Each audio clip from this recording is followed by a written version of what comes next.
introduce ya. How are you? How's it going? Hope you're doing well.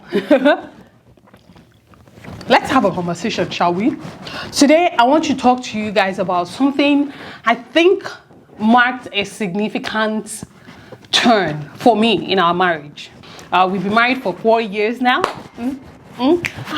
Someone keeps buzzing me and I don't want to get up. To God be the glory. It's been such an incredible journey so far. We're trusting God for the many more incredible years to come. You know, we're going the distance by God's grace, going all the way, all the way, all the way, all the way. And I'm saying this one thing saved my marriage because I can't imagine the consequences of not adhering to this one thing. And this is just something that works for me. I'm not saying it's going to work for everyone because everyone's marriage is different. However, you know, I don't know, just hear me out and see if it's sense. Here was what happened. A very quick story time. This was our first year of marriage, and like anyone who might be married might know, the first year it's usually the trickiest of the years, so I've heard. But it was a bit tricky for us as well because we had a lot going on, and we've kind of talked about it before on the channel. We had a lot going on, and so we did tend to argue here and there. I missed everything that was going on. However, there was one particular night we were in the kitchen. I was eating Pringles, right? And I don't know, I think maybe I was cooking, or maybe my husband wanted to eat something and I was just keeping him company or whatever. I've forgotten the exact circumstances now, but I was eating Pringles, that I remember. And he said something that offended me. Okay? I was very offended, you know, and I was about to, you know, I was so offended. I think maybe we had been having an argument or whatever, and then he said that thing, and I was so offended. I was about to respond. Like, funny thing, I don't remember what it was that he said, but I remember the emotion that I felt in that particular moment. It was so strong. I was about to say something that I knew I would never be able to take back, right? But I did not care because in that moment, I needed to respond and make him know that I was offended. But guess what? Instead of saying whatever it was I had in mind to say, the Holy Spirit said to me, eat that Pringles that you're holding. Put it in your mouth. Put it in your mouth. Yeah, chew it. Eat it. And it's funny, right? Because I put the Pringles in my mouth and I chewed on it. And within the few seconds of that happening, I realized that, you know what, I'm not as angry as I thought. And I didn't say what I wanted to say, how I wanted to say it, but I still communicated the fact that I was offended to him, but in a less aggressive manner, in a less confrontational manner. And for me, that marked a very significant turn because after that incident, I said to myself, come to think of it, I don't have to blow hot every single time. I don't have to blow hot. And from that moment, my approach to arguments or misunderstandings between us changed completely, 100%. And I can't tell you how much of a difference that made. I'll tell you how that affected me shortly, but let me talk from how it affected communication between us. The thing is, and I'll tell you what I realized to be the psychology or the science behind it, right? The thing is, when someone is being confrontational with you, and when someone is saying things that are offensive to you, right? If something is blowing hot, I'm blowing hot, and something else starts to blow hot, if they clash, they will blow even hotter, right? If both items clash, they will blow even hotter, right? Right, okay. But if something is blowing hot right? Or it's starting to, you know, bring out flames. It hasn't started blowing hot, but it is starting to become smoky, such that it could catch fire at any time, right? And the other thing is as cool as water that has been inside the fridge, and they clash.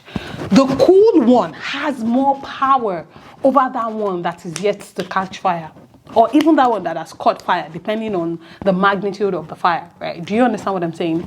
So if you're having an argument with your partner and the argument has just started, if he's blowing hot or you're blowing hot, and the other person chooses to be calm, you would realize that the fight, no matter what, it will not last as long, right?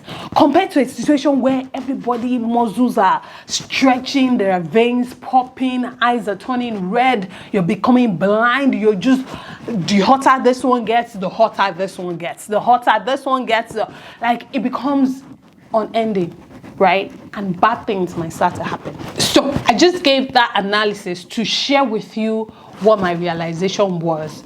And it was something I decided to do myself. You might say, oh, why can't the husband do it?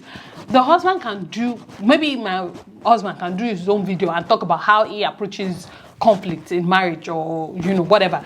But for me, it was something I realized I could do, because doing it helped me to control the situation. I had more power to control the situation, you know, in cases like that, okay? And how? Because when maybe he says something that I find offensive, right? Instead of getting angry, or maybe he does something that I find offensive, or maybe it behaves a certain way, that whatever the case is, instead of in that moment getting hot, blowing hot, if I take a break and I take a deep breath and I have a conversation with myself, right? I realize that at the very least 50% of the time, I'm not as angry as I initially thought I was. And that it is not as serious as I initially thought it was. And that helps manage conflict in a marriage, in a relationship. Yes, I still communicate to my partner, to my husband, and let him know that, babe, you said something earlier that I didn't like. But you know, I'm saying it with a whole lot more love, with like a lot more gentle about it. Okay, case in point. Another example. The other day, right? Nimi was running around. He was playing. Our baby was playing, and then he fell. You know, our toddler, and then he tripped and he hit his head on the wall of the house. So, you know, of course, and then he started crying. Of course, you know, we picked him up, we, you know, cradled him and whatever. And I was the one who was playing with him. So he thought I was going to chase him or whatever. You know how kids are. He thought I was going to chase him. And then he started running, and then he ran into a wall. I started crying, you know, and I think he even bled a bit, you know, but he's fine. Don't worry about it. Yeah, so that happened, and then we started attending to him, applying rub, you know, where he hits his head or whatever, trying to make him feel better. You know, I calmed him down and he stopped crying. Everything was fine. But then I noticed that my husband had a frown on his face, you know. And in my head, I was like, okay, is he blaming me that our toddler fell?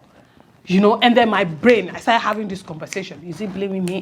Why is it my fault? Is it my fault? I was just playing with him. You know, it was like my brain was catching fire and I was starting to get offended. Why will he blame me? What kind of thing is that? My brain was on fire, like I was inside, meant outside. I had not said anything, you know. He was trying to, I think some water spilled as well, and he was trying to clean the water, and I was still attending to our baby, you know. So, and we were talking, you know. We say, oh, is that okay? I'll say, yeah, no, maybe use the vacuum or whatever. So it wasn't like we we're talking, but in my head, things were happening, right? So I said, no. In my head, I was telling myself, no, I'm going to talk. It can't be. Like, how can he blame me? How is it my fault? I'm his mother too. Does he think I derive joy in seeing him fall?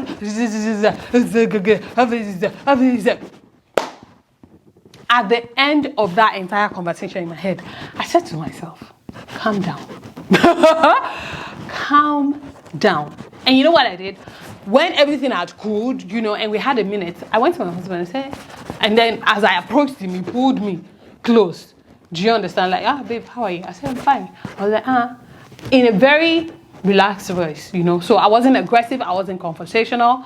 Then I said to him, I was like, babe, were you angry that time that Nimi fell? And then he was like, no. Like, why would he be angry that it was a mistake?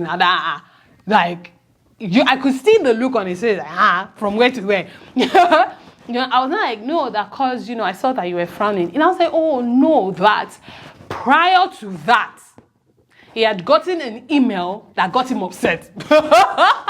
Can you imagine that? And that it was the email that he was thinking about that had him, that he didn't even know he was frowning, but that was what was going on in his head. Imagine that. And then I was like, oh, okay, I was the email. And then we talked about the email, whatever. And then, and then love continued, right? But that wouldn't have been the situation if I had acted on my initial emotion, which was anger, which was to blow, And that's what I mean when I say take a deep breath, have that conversation with yourself. Are you as angry as you think you are? Even if you are, calm down. Don't immediately blow hot. Now, the last time I said this on the channel, someone dropped a comment saying, oh, women should not, that's how women start and they will now start suppressing themselves or whatever. That's not what I'm saying. That is not what I'm saying. I'm not saying to suppress your emotions, your feelings or whatever, or that you should not speak up. That is not what I am saying. Okay, let me be clear on that. I'm not saying don't speak up, that you should cower. No. That, oh, my husband, you should do like this. No, that's not what I'm saying. If I'm offended and I know it is something that I'm not going to let go of until I address, then I address it. What I'm saying is, wait, it's not every time you want to be picking fights. You have to pick your battle. So that by the time you're saying you want to have a conversation with your husband about something, he will know that it is not every day. It is not everything. Oh, he throws the towel on the floor. Pick up the towel. Pick it up. And let love continue. Oh, he always leaves the toilet seat up. Close it. Close it.